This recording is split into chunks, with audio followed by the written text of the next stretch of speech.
This is the Grand Canyon Hiker Dude Show, presented by hiKin. Hiking plus kinship. That's hiKin. Together we roam. Here's your host, my hubby, and co-founder of hiKin, Brian Special. Well, just imagine hiking rim to rim in a day at 92 years old. It is the rarest of air, so rare, in fact, that it was enough for a documented Guinness World Record after Spaniard Alfredo Aliaga accomplished it in October of 2023.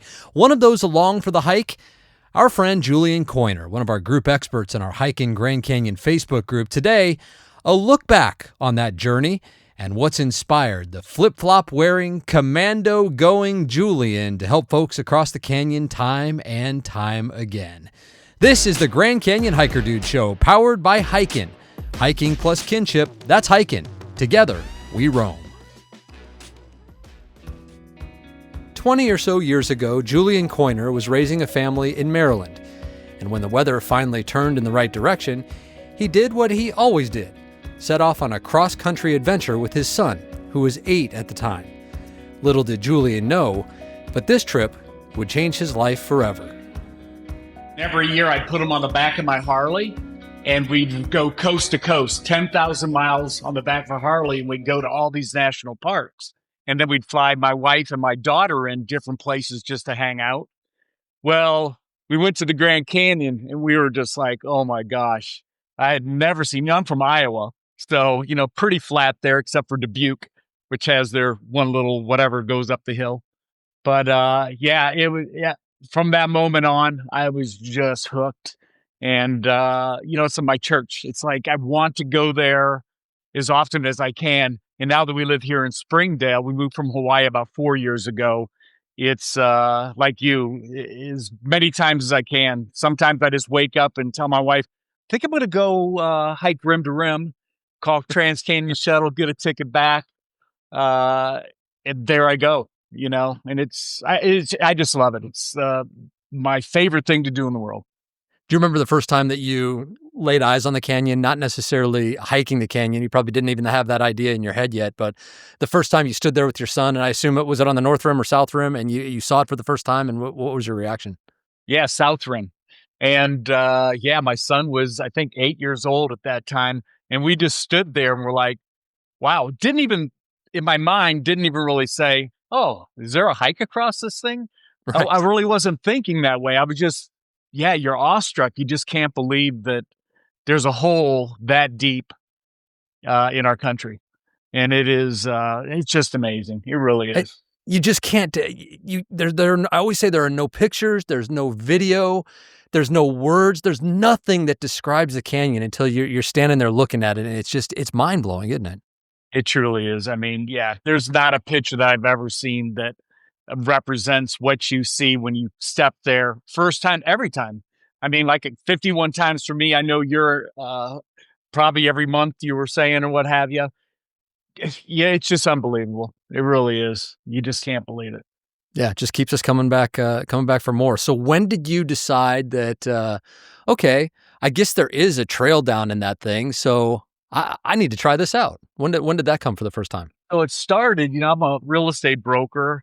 And one of my friends, Richard DeMitt, said, hey, we're going to go to this ICSC conference in Vegas, and why don't we go by the Grand Canyon? And, I hiked my wife across that once, 30 years ago.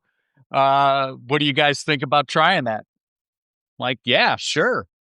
Hiked across, and from that moment on, I started leading trails. I just started calling friends, clients, hey, you want to go across the Grand Canyon? They're like, what? Remember, I took one of the first guys, Manish Desai. He was a Dunkin' Donuts guy, and he hadn't done hardly any hiking at all. Now I hike. I'm a triathlete, so Ironman and stuff. So I'm pretty fit. Well, it was funny. I took him across. We started at the North Rim. He looked across and he called his wife, and then his wife called my wife and said, Manish is so scared, he doesn't know what to do. And he was scared. But we got across, and just that feeling when I got him across, just watching him come out and look across and say, I can't believe I did this. I said, you know what? No more taking clients golfing, none of that kind of stuff. Grand Canyons for me, this fills my heart to see them come out of a canyon and they just can't believe they've done it. Even when they think they're going to do it, they get to the canyon and then they question themselves. And that's where I feel I come in, my experience, and letting them know, hey, it's all going to be good. You're going to be great. Yeah. What do you hear from people? Because it can be an extremely intimidating place. And I assume that you're doing it a lot of times guiding people who maybe are seeing it for the first time. Oh, 100%. Yeah. Yeah. It's funny. I build them up. I talk to them and, hey, I'm not a commercial guide or anything. I take friends, clients, friends of friends and stuff like that across the Grand Canyon. So I build them up before we get to the Grand Canyon. So, hey, these are the types of hikes you need to do. I just got a call from my mom's friend in Iowa. Hey, there's like a group of 4 girls who want to go. I had a nice talk with them. This is the things I think you need to do. You need to get these hikes in. So you build them up. But, kind of the second part that's the funnest is when you get them to the rim. They've never been there. And then they go, what? They don't realize, we're going to go across this, and they get really nervous.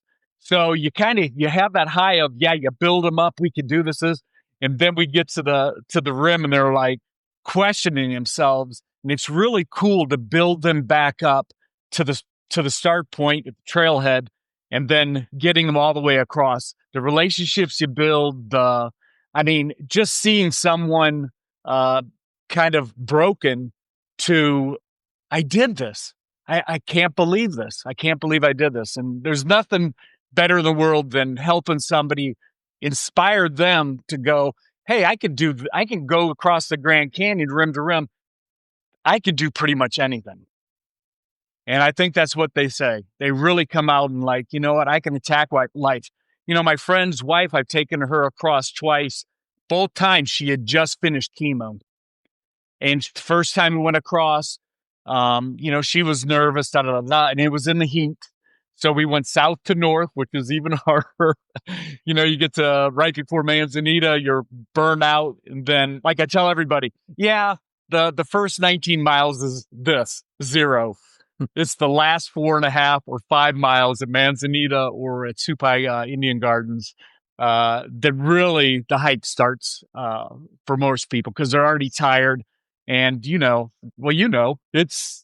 the hardest part of the hike is the last 5 miles. Yeah, it starts at Manzanita on the north side for sure, and definitely at Havasupai Gardens on the south side. You're 51 for 51, I assume. Have there been any issues where you haven't been able to get someone across? You had to call for help, anything like that, or do you always get them through? No. I assume sometimes you question if you're going to be able to. I'm sure people struggle all the time. Well, never had an issue myself or anyone that I've ever taken. Now, rescuing people, that's a different story. I've had people at Devil's Corkscrew, Devil's Backbone, whatever you want to call it. I remember once I was doing a rim to rim, and I came back after having a little dinner on the south and was going back to the north. And there was a girl and her friend. Girl was laying in the middle of the trail, like 3/4 of the way up Devil's Backbone. Mm-hmm. Eyes rolled back. Her friend was just crying over, didn't know what to do. They didn't have any water. They had no food. They had come down the South Rim, said we were going to go to the river and then go back up. Mm-hmm. And they didn't. They made it back to Devil's Backbone, and that was it. So I'm a big proponent of thermotabs. I don't know if you've heard of those. It's straight salt supplement, and you can get them buffered. You have to get them at the pharmacy. But in triathlon, like when I have the gray spots and I'm starting to bonk, I hit a couple of these thermotabs. You chew them up. They taste horrible. Hit a couple goos in a bunch of water. 3 minutes later, you're alive. You're like, oh, I can do this. I'm ready to go. So all the people that I've rescued along, that's what I've hit them with. Couple thermotabs. They chew them up. They're buffered so your stomach doesn't get sick. And then some water and a couple goos. And I'll tell you, 5-10 minutes later, they come back to life pretty much and can continue on. That group, I actually gave them. Oh, what's that? I was just going to say, is that what happened with this group? Yeah, I gave her thermotabs this. We sat there for 15 minutes. Gave them all the rest of the water I had because I was only going from there down to Phantom Ranch. Yeah, I assume they got back up to Indian Gardens. I mean, she was fine. She seemed better. I mean, she was fine. But yeah, that was probably the worst one I've ever had. Was that in the heat? Was it hot that day? Yeah. Direct sunlight? Yeah. So, they went down earlier and then coming back up from the river, and I mean, just clueless. They had no idea what they were doing. I think we all have stories like that. If you hike the canyon regularly enough, I mean, I always say that when you're standing there in the village outside Bright Angel Lodge, and just looking down from the South Rim, you see Havasupai Gardens, you see Plateau Point. You're like, you know what? That doesn't look that far. We can do that. The river, it's only what, 5 miles past the greenery down there at Havasupai Gardens. Yeah. We can do that. And then you go down and it feels so easy going down. And then people forget that they have to come back up. They don't take enough water. They get themselves in so much trouble, man. It's just... I got a good story for you, though, on that one. So that was a rim-to-rim-to-rim. And, hey, even experienced hikers make mistakes. I wore a pair of loose yoga pants and went commando. Oh, jeez. By the time I got to Phantom Ranch, I was fine. I got to Phantom Ranch. I'm like, oh, what's going on down there? I looked, I was so chafed. It was cut bloody. I mean, it was horrible. But the funny part is, okay, it was night. It was full moon. I had my Aloha shirt on and my slippers, my flip-flops. So I went butt naked, just with my shirt and flip-flops, hiking up the North Rim. I came out, my wife's like, and I did pass a few people. It was dark, so, they didn't really see anything too much, I don't think. But I mean, I was walking bowleg. I could barely walk because it was so bad. I mean, it was horrible. Never again will I ever try. What's the lesson you learned on that one, Julian? Yeah, wear the tight underwear so your thighs don't rub together. Or any underwear would help too, right? Yeah, there you go. Okay, so you will hike in you hike in colorful attire. You'll hike in yoga pants, and I know that you hike, Julian, in footwear that we always hear people ask: do I wear trail runners? Do I wear hiking boots? What do I wear into the canyon? You, Julian, from what I've been able to ascertain, you wear flip-flops on your hikes. How long has that been going on for, and why the heck do you do that?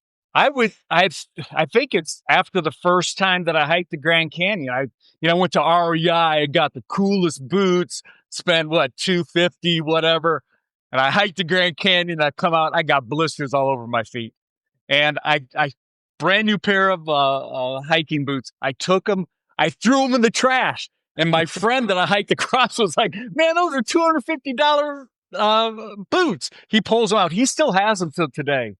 So, living in Hawaii, we're in slippas, we call them, flip-flops. And I actually brought a few to show you. So this is called the dress slippa. This one is leather. Little different sole with some, leather on the bottom. Great for dress up. These are my hiking slippers. Oh, yeah. Look at these. So beautiful. Sexy. Olakai. I love those guys. They send me slippers every once in a while. I don't know if I ever saw a pair of Olakais and thought I would hike the Grand Canyon in them, but I've gone every hike I do this. I did over and back, rim to rim to rim in these every time I hike. And believe me, my friends are usually behind me. I'm leading, and people come by and they look and they're like, start saying stuff. They're passing people they don't think I'm with. And they're like, do you see that idiot in flip flops? He doesn't know what he's doing. Da da da da da da. So I love it. I loved when they look and they're like, flip flops, and I'm like, what the heck? I said, someone stole my shoes down the trail. And this is all I had. I try to have fun on the trail. People are tired. People are exhausted. So, I find myself as a comedian on the trail. And, God, I remember one time I stubbed my toe. Hiking in flippers can be deadly, of course. And my toe was bleeding. So everyone I came across after that, I said, oh, I just got bit by a rattlesnake. And I do sometimes carry a fake rattlesnake with me. Of course to scare friends on the trail. I did it to a ranger though. They were like, that's not really funny. Your feet feel good at the end of a hike in flip-flops? They feel amazing. Wow. I don't know what it is. Hey, Wow. I turned 60 April 28th, and knock on wood, a lot of my friends, and I'm a triathlete too. So you think my joints would be worn out, zero. I'm so lucky. And hiking in flip-flops, I think it actually makes me stronger. My legs are stronger than most, being able to, the flexing and, walking down rocks just in regular shoes coming down the north or whatever is not easy in anything, much less, in some olakais and you got snow, ice. I don't carry poles. I do have some crampons that fit on my slippers. We're doing it in March, so I think I'm going to have to wear the crampons on my slippers to maybe get down the South Rim. We'll see. Oh, what a sight that'll be. Yeah. No poles. Never. Yeah, you know what? Sometimes I carry them just for other people. Like in most people in my groups, half will carry them, half won't. But I find most people are dragging them. Their arms are exhausted. I don't know. Maybe I just have good balance and or whatever. I'm pretty lucky. But yeah, I have a nice set of poles, and I'll put them on my pack in case somebody needs them.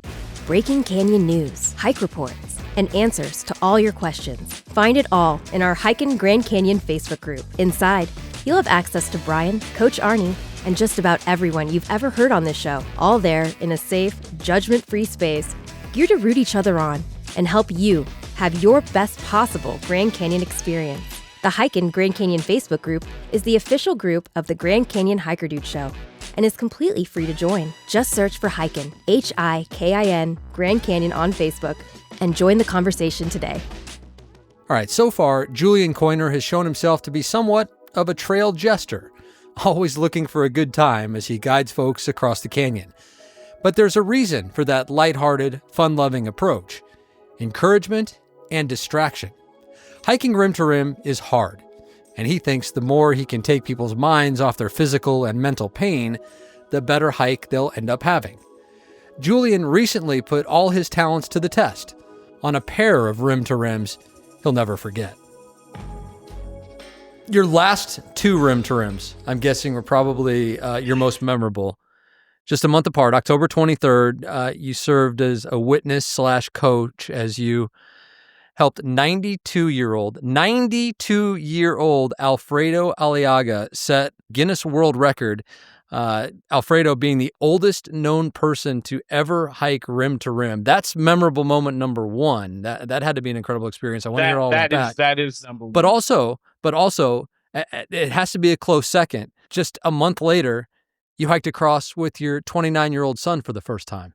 Yeah. So let's start with that one. What was that like, taking your 29-year-old across for the very first time, and why did it take so long? Well, what's funny is that Alfredo did better. He did better than my son. My son did great, okay? But, going down the trail, he's 29. Oh, yeah, he was skipping or doing something silly. I said, oh, you just wait. Well, we get to Phantom Ranch. His legs are hurting. And I'll tell you, we headed up. His right leg was really injured. But, he pressed on. But I had him taking a lot of breaks. And, it was amazing for us to be there when he was 8 years old. And then for him to be there and hike across. And I did hike my daughter across. My former wife, Maya, had passed away. So I took my daughter with her ashes across the Grand Canyon, 2015 or something like that. So my daughter got to go first. And then, like I said, my son, who lives in Denver, was here for Thanksgiving, and I said, yeah, let's go do the Grand Canyon, and he's in Denver. So he does, what, as he says, I do 14ers. Yeah. I'm like, okay, buddy. Yeah. You're driving up to 12,000 feet. I don't know. Just joking to him, but, he went across, but he was a little injured, and he has a big respect, even a more bigger respect for me, I think now that, God, my dad's 60s. I'm half his age. And he'll be 30 in February. And he's like, gosh, and you did it in your flip-flops. How do you do that? So It sounds like he learned. It sounded like he learned the most valuable canyon lesson that I think there is, and that is that the downfall is in the downhill. True. Yeah. You got to train. Everybody thinks it's easy going down. For me, honestly, I think it is easier, but it's not. That is definitely where you're doing the wear and tear, the beating on your legs and stuff like that. Kind of tying my son together with Alfredo. When I was hiking Alfredo across, he was 92 and we were almost to the top. I said, you know what, Alfredo, I'm going to get you at 93. I'm going to be 93 and I'm going to beat your record. And I was talking to my son coming up. He goes, Dad, I'll come and I'll be your witness and take you across and stuff. So it was kind of a surreal moment. And then Alfredo said, what's next year? Like he wants to push out my 93 to 94 or something. We might be hiking with Alfredo again in October, but you know what? They just sent this to me. I can send you a picture of this later, but Jurgen and Annabelle just sent me some photos of us on the Grand Canyon. They wrote this beautiful little note thanking me for I was supposed to be on one end and just hike across, not with them per se. And I said, you know what? I'll just hike with you guys and I'll do whatever pace you need to do. I just wanted to make sure they're safe because 92 years old going across the canyon. I mean, I've had taken people across in their 1920 and they're complaining, they're tired, they're hot. He never complained. He is, I would say, my favorite hiker ever. I mean, 92 years old, balance, just determination, just an amazing guy. I mean, everything he's done in his life and then to culminate with this world record, hopefully with Guinness Book of World Record to be announced here in the next few days, I believe. There's nothing more inspiring than that. If you're watching this podcast or you're thinking, oh, can I do the Grand Canyon? There's some Facebook chat groups, Rim2Rim, Grand Canyon Rim2Rim, and a few other ones. And you can get some good information on there. People are very willing to talk to you about, what it takes. And not just a little blurb of, oh, yeah, it's hard. And, they can actually, I get calls all the time from people on those groups and, hey, do you mind if I talk to you for 20 minutes? Yeah, no problem. Because they want to know, well, really, what is it like? Where there's some cool spots. You like Manzanilla right after that. If you're coming up from the south and it's so hot, that little waterfall right there before you get to Manzanilla on the left. The group I bring, I'm like, okay, it's only another 10 minutes, 15 minutes to Manzanilla where water is. But man, let's get down to our skivvies and let's jump in this water. Let's say really experience, shock the system, get up there, have some water, take a rest, and then hit the hardest part of the hike and stuff. So how did the Alfredo thing come about? Yeah. So another Facebook thing. So I'm on this Facebook chat group or what have you. And a friend of mine saw Annabelle and Jurgen post, hey, we need a witness or some witnesses to show that my 92-year-old father made it across the Grand Canyon. They were worried because there might have been a shutdown at the park, so they weren't sure if there'd be rangers and stuff. So they put it out. My friend got a hold of me that I hiked Havasupai with in beginning of May, said, Julian, these guys need you.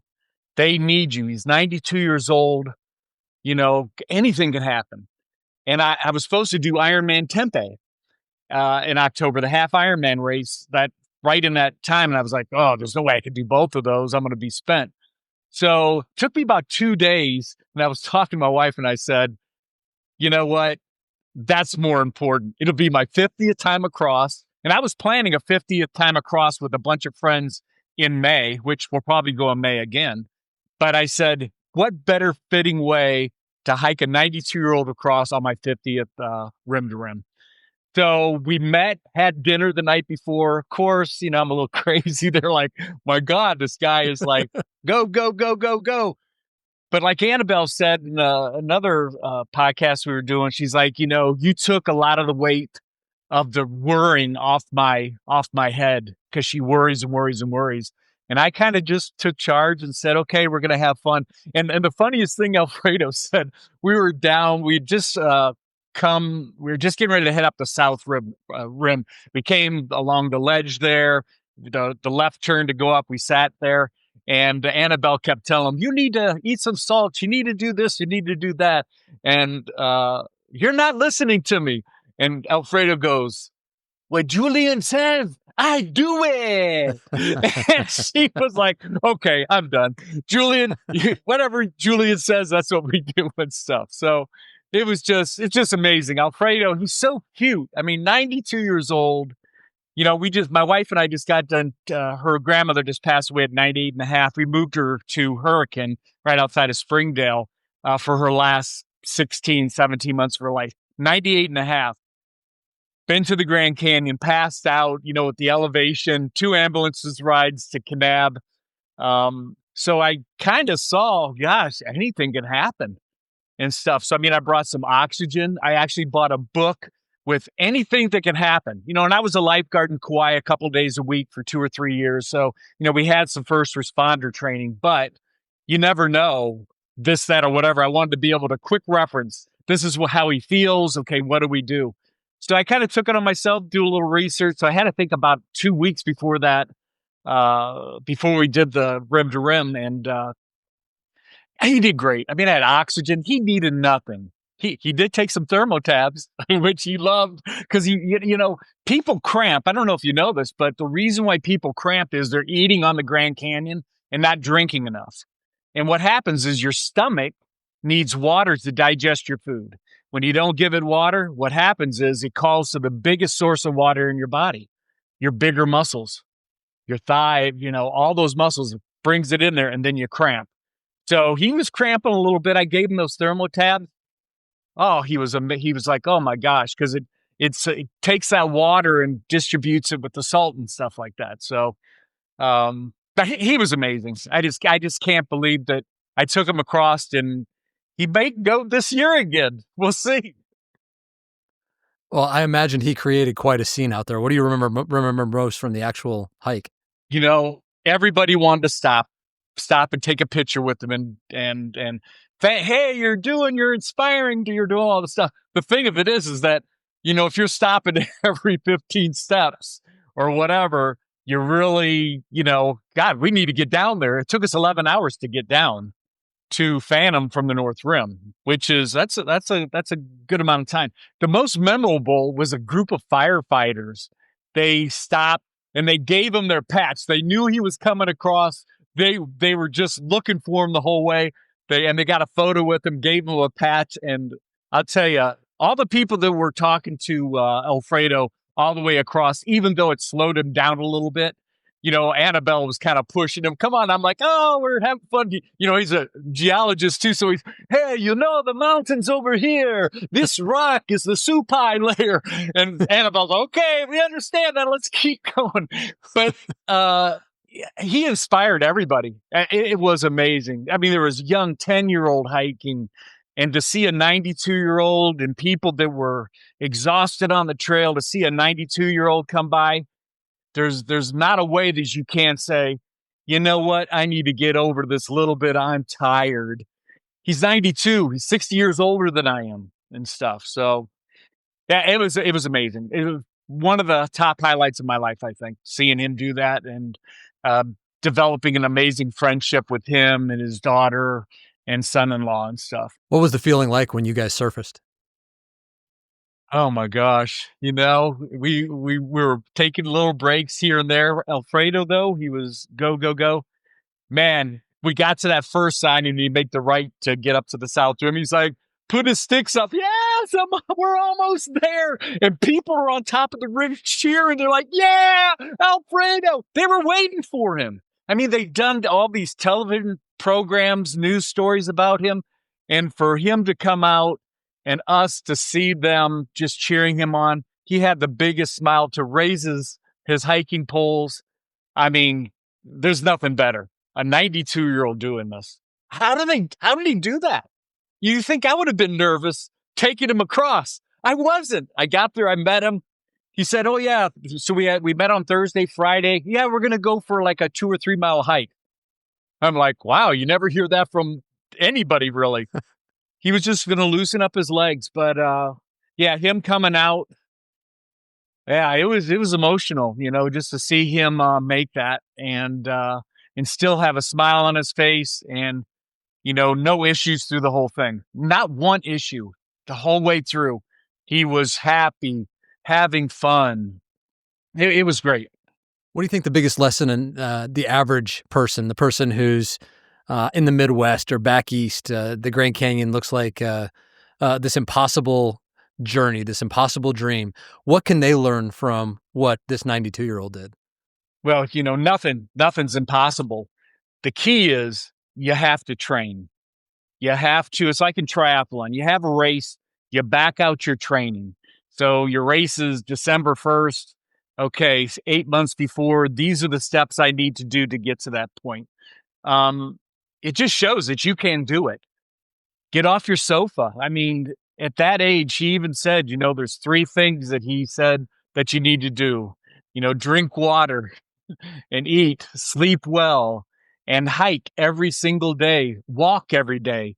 Even if it's just to your mailbox, everything starts with, the hardest part of doing anything in life is what? Your first step out of bed. After you get out of bed, your mind tells you different things when you're laying in bed. So I always tell everybody, they're always like, yeah, I said, don't worry about all the other stuff. First step out of the bed, hit your alarm. My alarm comes off. It says attack life every morning. I'm in my hot tub at 4:00 in the morning, every morning for 2 hours. Little Deepak Chopra for like 45 minutes just to clear the mind and then try to figure out, okay, what am I going to do? Every day has to have a purpose. Like going to the gym, going to hike. If you're just going to the gym and doing this and you're not like, hey, I'm going to work my bicep and tricep today, or, I'm going to hike and I'm going to do 5 miles, but it's going to be just hills, up and down, up and down. That's how you get to where Alfredo is. And without that, don't hike the Grand Canyon if you don't train and don't know what the weather's going to be, and do some research, because you can end up one of those people. We had 10 last year that passed away. You're not saying, I'm not sure what their situations was, but best bet is to be as prepared as you can. Everybody says to me, this is the funniest thing. Everybody's like, Julian, you do all this stuff. You only live once. And I tell them, what do you mean? You only die once. You live every day. So get out of bed, start doing whatever. Walk to your mailbox first, and then say, hey, I'm going to walk a mile. It all starts with that. Anybody can group those things together and hike that Grand Canyon if they truly want to do it. And there's people out there, myself, you, that are willing to share their information and their motivation to do stuff like that. Yeah, there's nothing better than seeing someone come out of the canyon and they're emotional, and that place just does something to you. Julian's guiding style is rooted in selflessness. To him, it's not about setting time records. It's about getting across safely and with a smile on your face. It's a style that also relies on the power of observation. In fact, Julian will go to just about any length to make sure his hiking partners have a successful day, even at the expense of his own ego. I fake injuries sometimes.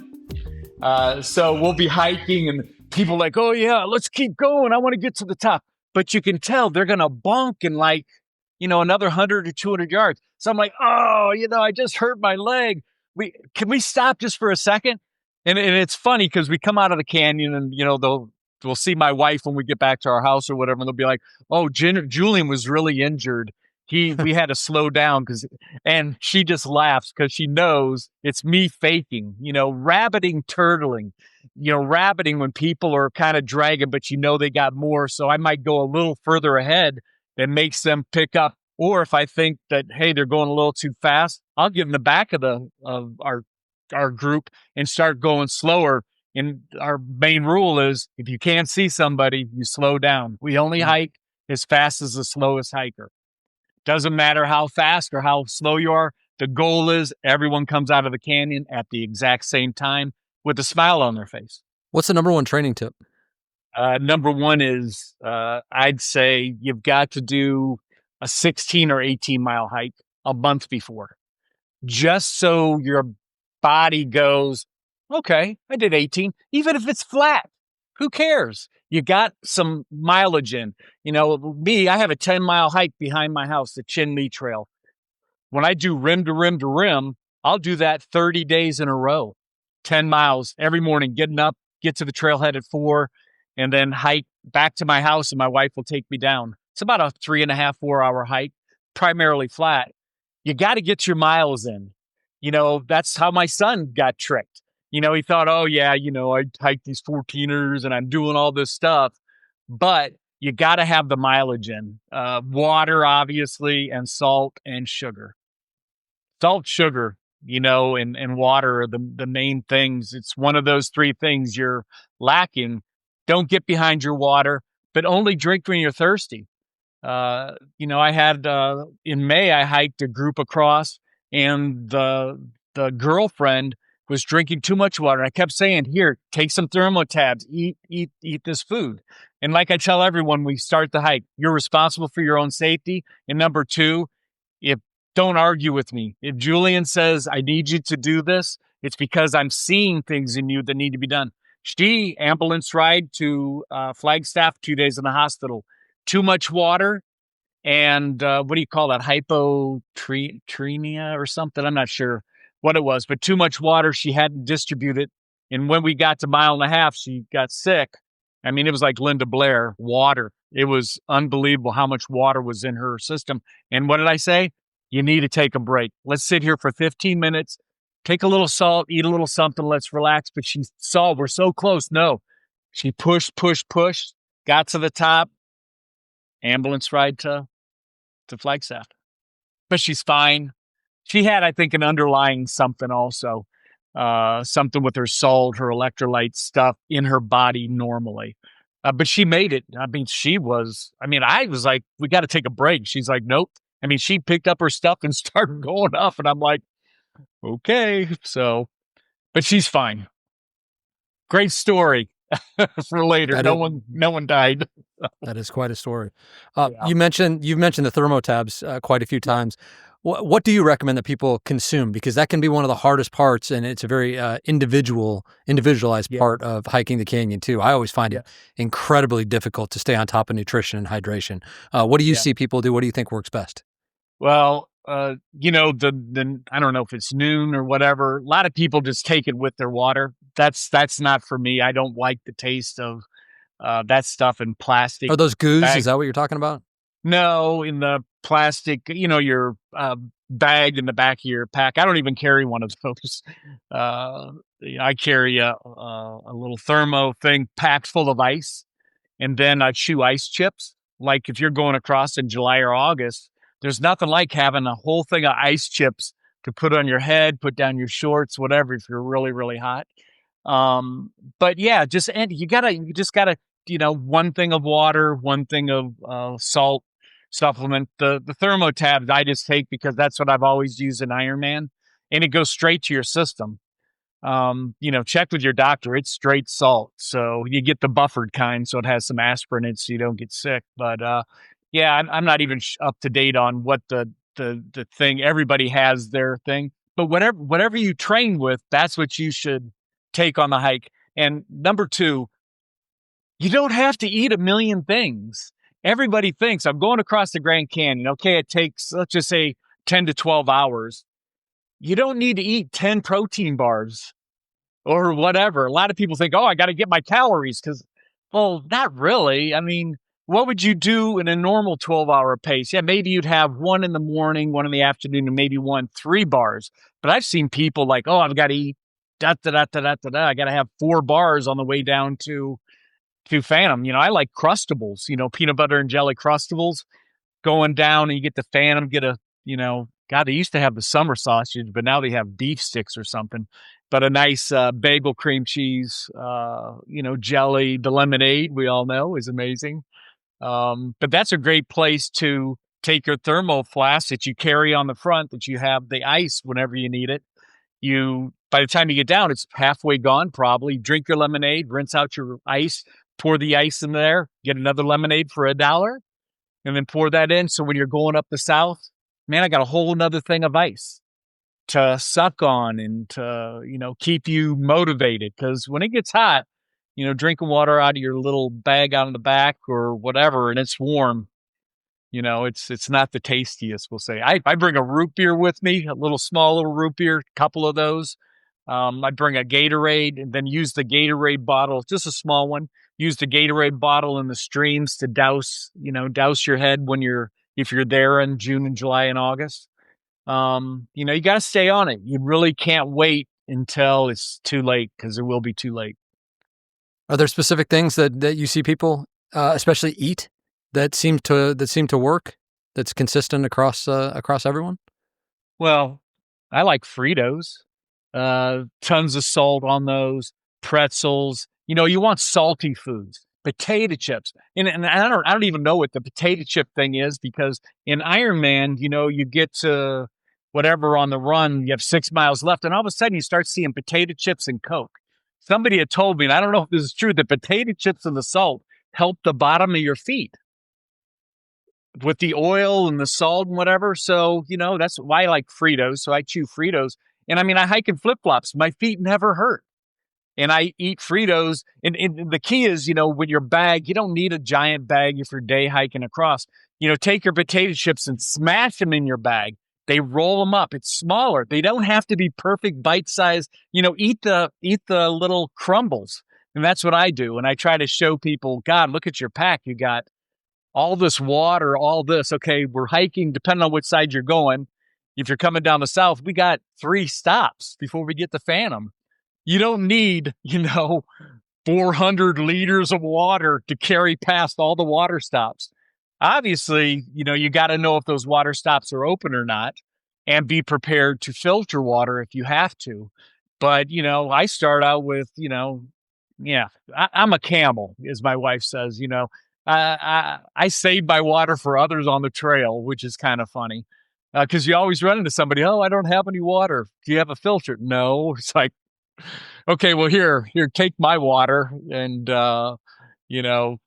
be smarter next time or what have you. I always feel like, I feel like the best piece of advice that I've ever gotten on doing Rim2Rim, it was before I did my first one.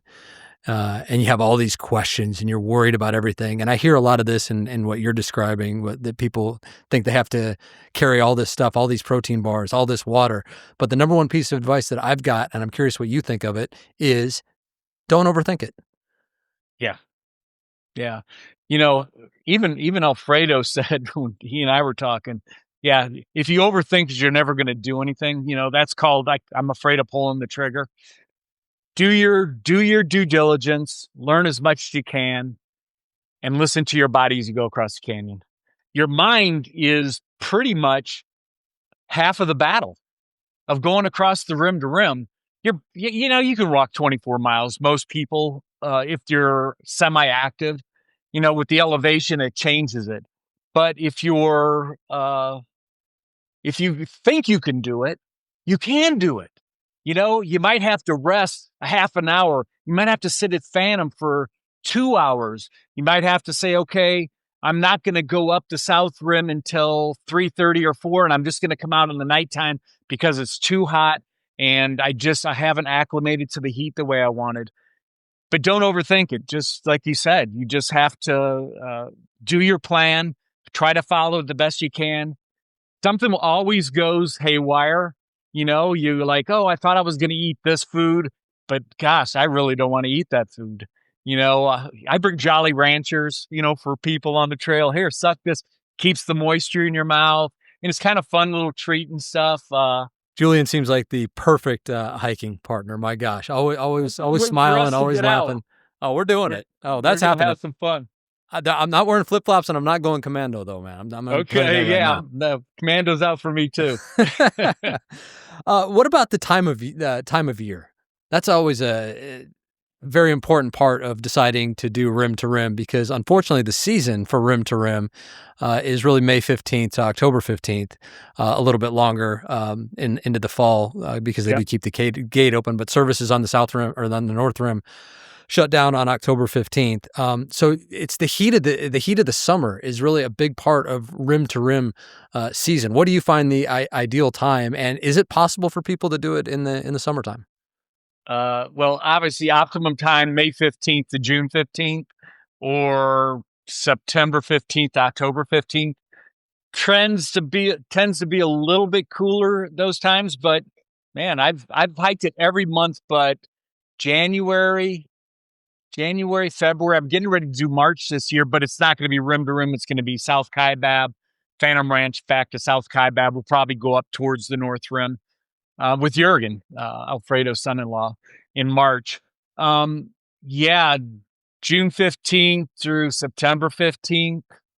Yeah, it's hot. And if you're going to do it at that time, I mean, I've done it through all those months multiple times. I actually love the heat.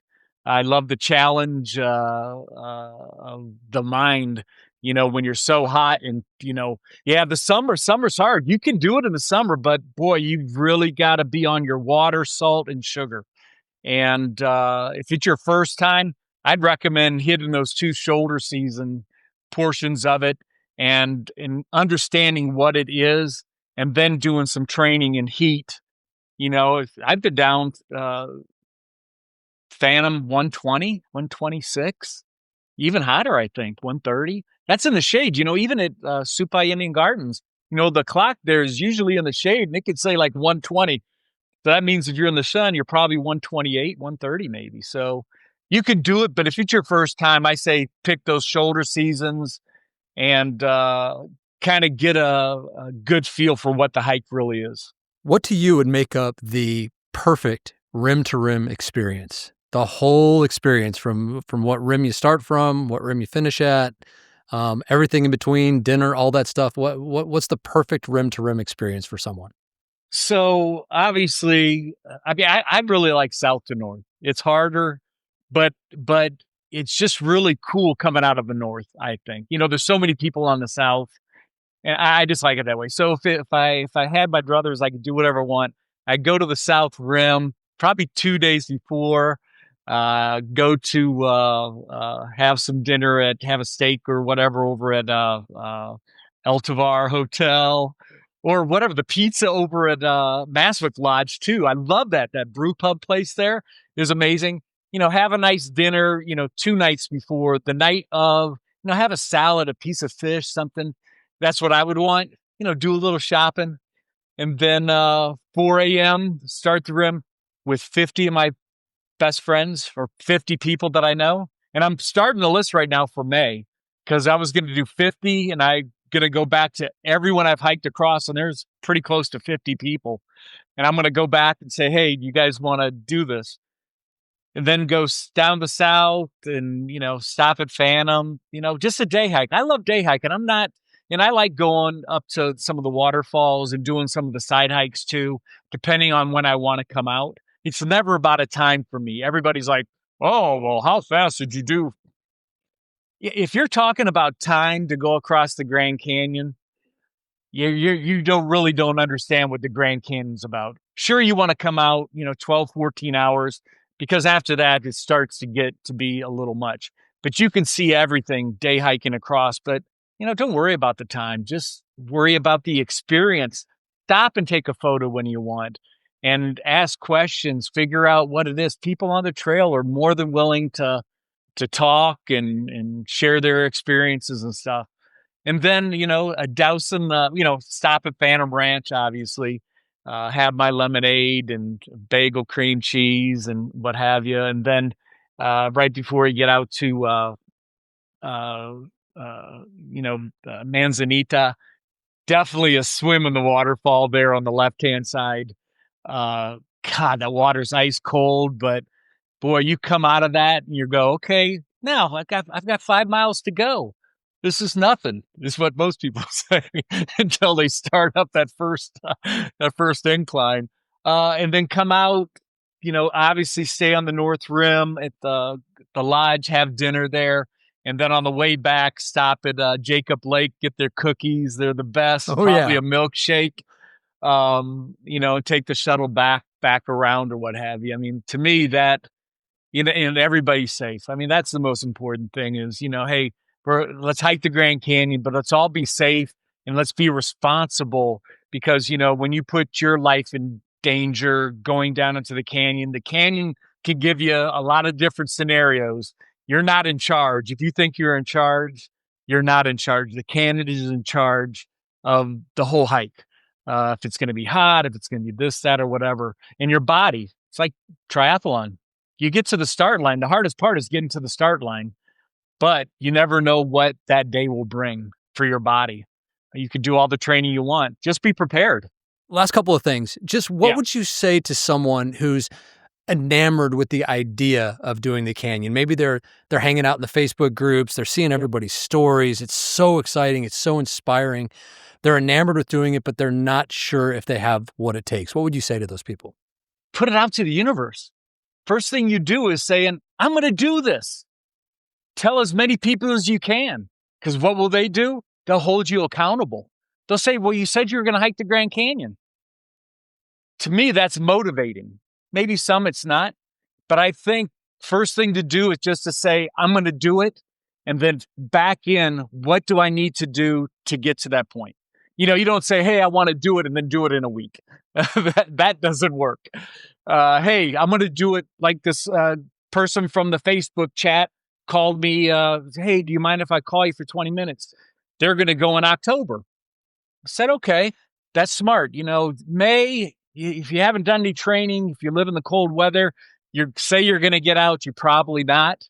Because hiking in cold weather is, if it's icy and da-da-da-da-da, go for May. That gives you plenty of time to back that in. You do all these 5-mile hill repeats and whatever else. But I think the first thing is just say you're going to do it and pick a date. Just pick the date. Everything, it's like in life. If you say, I'm going to do this, normally your mind leads you to what you want to do.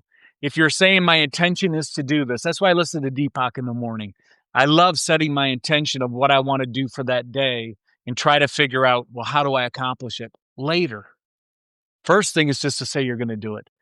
Do the training. You can do it. I mean, I think, hey, 92-year-old can do it.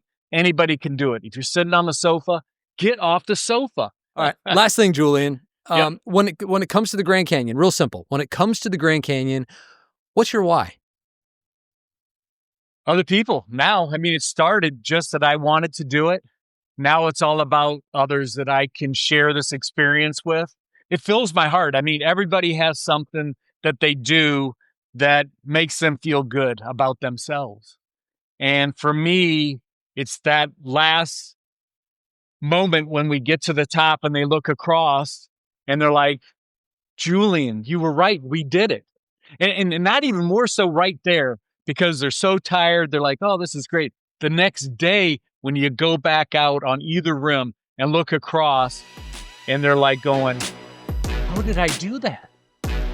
The joyful adventures of Julian Coiner. Well, Coach Arnie channels his joy in far different ways. For Coach, it's the physiology that provides the fuel, and this time he's talking about what I personally think is one of the most important Grand Canyon hiking tools there is. Today we want to talk about proper pole use. That means hiking poles. And two quick things on hiking poles. One, they are a game changer. And two, poor pole use can wreck your trip. That's right. They can wreck your trip. So let's start off with a couple of simple things here, like setting up the poles. I like to have my elbows at a 90-degree angle, and that way wherever my poles hit at that point, that's a good spot for most people. But you got to have to kind of play with that. But a 90-degree angle of your elbows. And then I like to use heavy tips on the bottom of my poles, and you can get these heavy-duty tips on Amazon. I think they work great in the canyon, give you a nice grip and stuff. But again, that's my own preference. You need to kind of go with what works for you. Now, let's look at some pole use here, what they're for. First of all, they support good posture.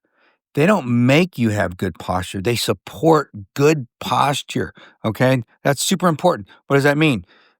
Chest up, shoulders over your hips, whether you're going downhill or uphill. So you're going to have to learn what that looks like. Maybe have somebody watch you.